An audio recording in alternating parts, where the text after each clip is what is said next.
बोरखला विधानसभा केंद्र के रानीघाट अल्ताफ सेतु के नीचे से एक अज्ञात परिचय व्यक्ति की शव बरामद होने पर इलाके के लोगों में तनाव का माहौल छा गया।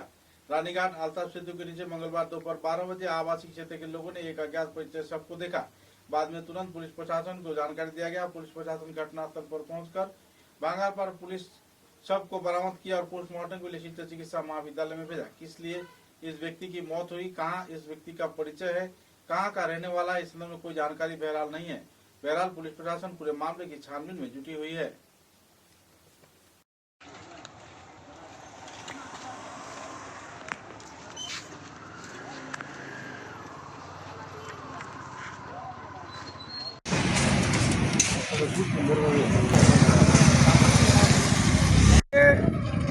সকালে রানীঘাট স্থিত যে আলতাফ সেতুর নিচে বরাক নদীতে আজকে সকালে হঠাৎ স্থানীয় মানুষে একটা লাশ দেখতে বাসিয়া আবার লাশ দেখতে পাইছে।